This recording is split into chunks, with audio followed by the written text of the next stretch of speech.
I was kicked out at 18. 15 years later, I invited them to see who I had become.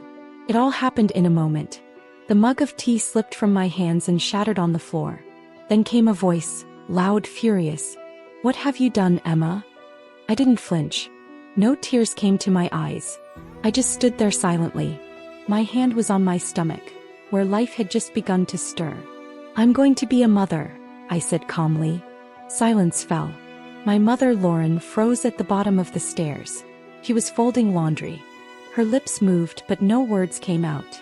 "You're only 18, she barely whispered. "Have you lost your mind?"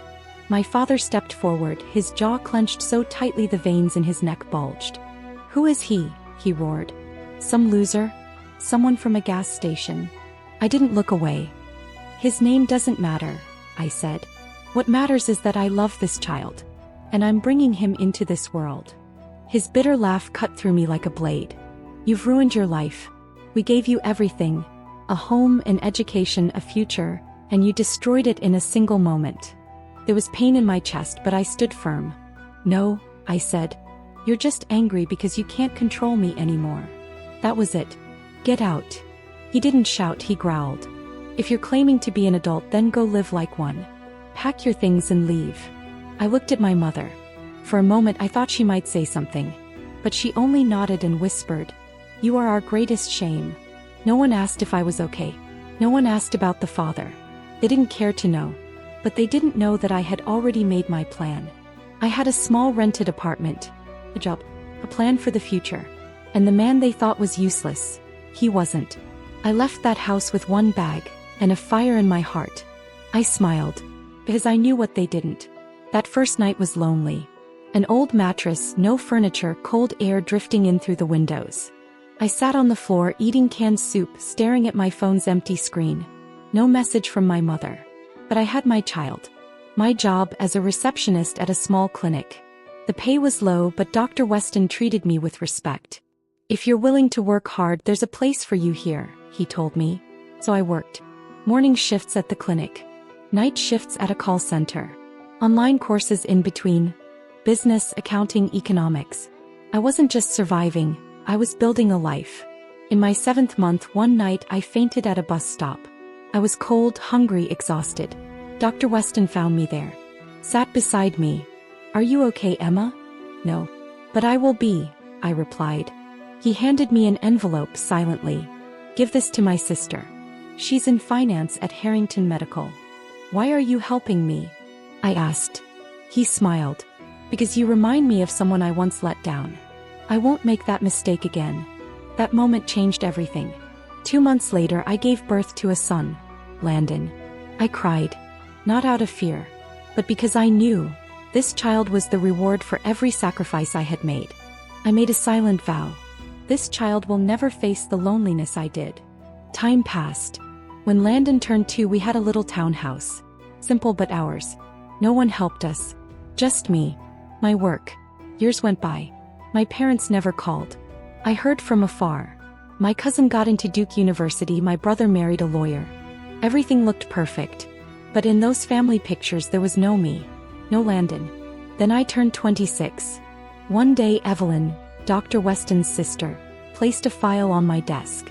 "You won't stay behind the scenes anymore," she said. "It's time for you to lead." I was promoted. Head of operations. 6-figure salary. Landon had a place in daycare. That day I picked him up early. "Where are we going, Mommy?" he asked. "Home," I smiled. "Our new home. 3 bedrooms. A small garden. Completely paid off, no debt." But one chapter remained. Landon had never asked about his father. And I never told him. He was a good man. A student at Harvard Medical. We met once, things escalated, then he moved to Boston under family pressure. When I told him I was pregnant, he offered money. I refused. I wanted Landon to be a symbol of pride, not a product of pity. 15 years later, a letter arrived. From my parents. "Emma, your cousin told us you live nearby. We want to see you, and your son. If you're willing, please give us a chance." I didn't cry. I wasn't angry. Just a chill, like an old winter returning to the heart. But this time I was ready. I invited them on a Saturday. No warning. Didn't tell them who I had become, where I lived, or who my son was. And when they walked through the same door they once slammed in anger, when they saw my life, the respect, the success, the child they thought would be my ruin, their faces turned pale. Because now they saw me. And I didn't need to say a single word. This story isn't just about a girl becoming a mother. It's a powerful testament to resilience, courage, and inner strength. It teaches us that, even when the world turns its back on you, if you believe in yourself, you can achieve everything others only dare to dream. When everyone abandoned Emma, her parents, society, even though she thought she could lean on, she didn't break. She stumbled, yes. But she didn't shatter. Because deep inside she had made a decision. She would write her own story. We also learned that family isn't just about blood. It's about who stands by you when the world walks away. Emma's real family became the people who held her hand in her darkest hours. Dr. Weston, his sister, her son, and above all, Emma herself. And finally, the most beautiful message. Motherhood isn't a weakness. It's a superpower. A mother can stand against the entire world for her child. And that kind of love, that kind of determination can move mountains. Emma proved that dignity, hard work, and silent perseverance are the tools with which every wound can be healed. This story is a guiding light for anyone who's ever felt alone, broken, or like a failure.